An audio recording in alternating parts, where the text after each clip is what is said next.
నమస్తే, welcome to Aadan. నేను మురళి.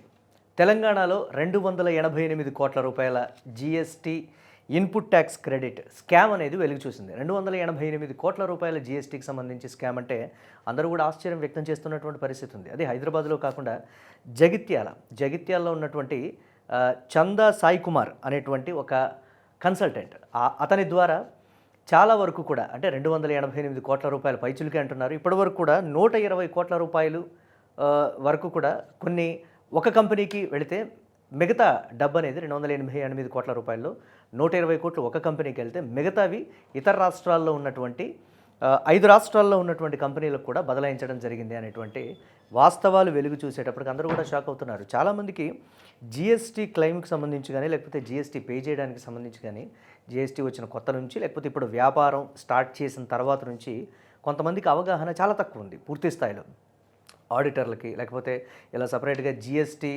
కన్సల్టెంట్లకి, వాళ్ళకి కంప్లీట్గా ఆ చట్టంలో ఉన్నటువంటి లొసుగులు కావచ్చు, లేకపోతే దాన్ని ఏ విధంగా క్లెయిమ్ చేసుకోవాలి, ఏ విధంగా పే చేయాలనే దానికి డైరెక్ట్గా వెళ్ళి అతన్ని అప్రోచ్ అయితే అతనే చూసుకుంటాడులే అనేటువంటి ఒక భరోసా ఉండేది. సో వ్యాపార సముదాయంలో వచ్చిన దానికి సంబంధించి మీరే జీఎస్టీకి దీని విధానాలు ఏంటో చూడండి అని వారిని అప్రోచ్ అయితే వాళ్ళే చూసుకుంటారులే అనేటువంటి మాట ఉండేది. అకౌంట్స్ డిపార్ట్మెంట్ కానీ, లేకపోతే జీఎస్టీకి సంబంధించి సపరేట్గా కన్సల్టెంట్స్ ఉండేటప్పటికీ వ్యాపార సముదాయాలన్నీ కూడా అట్లా లోకల్లో రూరల్ ఏరియాలో ఉండబట్టి, జగిత్యాల్లో ఇతను కొంచెం ఫేమస్ అవ్వబట్టి, ఇంతకుముందు గవర్నమెంట్లో కూడా చందా సాయి కుమార్ పనిచేశాడు అనేటువంటి మాట.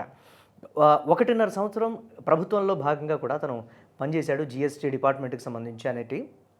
అలాగే ఈ స్కామ్ అనేది వెలుగు చూసిన తర్వాత జిల్లాలో ఉన్నటువంటి అందరు అధికారులు కూడా ఇంత పెద్ద ఎత్తున స్కామ్ జరుగుతూ ఉంటే ఎందుకు మన దృష్టికి రాలేదు అని అంటే, పూర్తి స్థాయిలో అక్కడ ఉన్నటువంటి గ్రౌండ్ లెవెల్లో ఉన్నటువంటి అధికారులందరినీ మేనేజ్ చేశాడు అనేటువంటి ఒక మాట అయితే వెలుగు చూస్తోంది. అంటే జగిత్యాల కేంద్రంగా అతను జీఎస్టీ కన్సల్టెంట్గా ఉండి 32 సూట్ కేస్ కంపెనీలు తెరిచి వ్యాపారం చేయకుండానే చేసినట్లుగా కూడా నమ్మించి, అంటే పేపర్ల మీద భారీ మొత్తంలో స్కామ్కు పాల్పడ్డాడు చూపించి.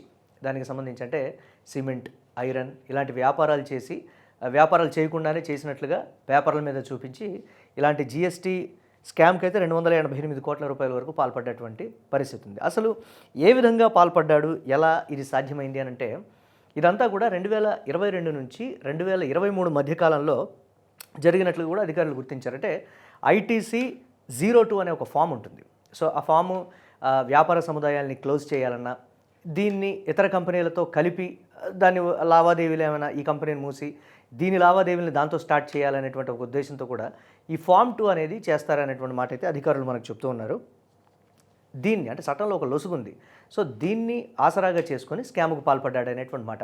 కొంతమంది వ్యాపారస్తులు, మేము ఇంకా వ్యాపారం క్లోజ్ చేద్దాం అనుకుంటున్నాం, ఈ వ్యాపారాన్ని క్లోజ్ చేసేసి ఈ కంప్లీట్గా జీఎస్టీ ఇతరత్ర ఏదైనా చట్టపరంగా ఉంటే వాటన్నిటిని క్లియర్ చేసేసి మా సముదాయాన్ని మేము మూసేద్దాం అని అనుకున్నప్పుడు, ఇతను అలాంటివి దాదాపుగా 32 తన దృష్టికి వచ్చినటువంటి 32 కూడా వారి దగ్గర నుంచి ఆధార్, పాన్ కార్డులు తీసుకొని చట్టపరంగా జీఎస్టీ చట్టానికి సంబంధించి ఏ విధంగా ఉంటుందో అది చేసేటువంటి పరిస్థితి ఉంటుంది.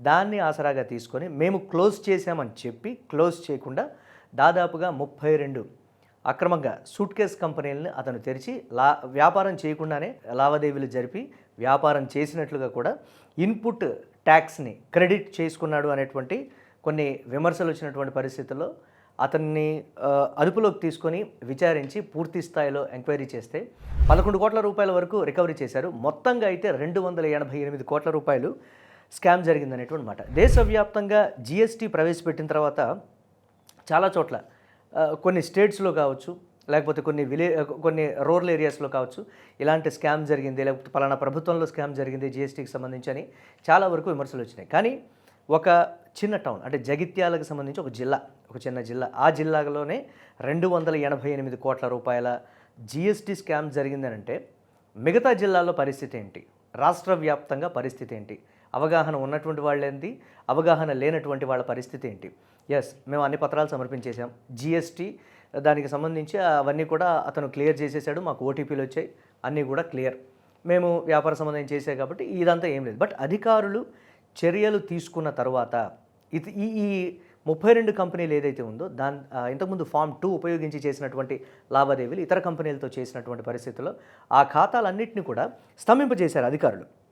మొత్తం కూడా స్తంభింపజేసేటప్పటికి ఇదంతా కూడా వెలుగులోకి వచ్చి మేము కూడా ఇబ్బంది పడుతున్నాం, ఎస్ మేము న్యాయపరంగానే చట్టపరంగానే అన్నీ చేసాం, బట్ అతను ఫ్రాడ్ చేశాడు, దానికి మేము ఎలా బాధ్యతం అవుతామని ఇతర కంపెనీల నుంచి కూడా వారు వచ్చి మాట్లాడుతున్నటువంటి పరిస్థితి ఉంది. జిఎస్టీ వెబ్సైట్లో ఈ పేపర్లన్నీ 32 కంపెనీలకు సంబంధించి పేపర్లన్నీ కూడా అప్లోడ్ చేసి సిమెంట్ ఐరన్ వ్యాపారం చేసినట్లుగా కూడా చూపించిన విధానాన్ని చూసి అధికారులే ఆశ్చర్యపోతున్నారు.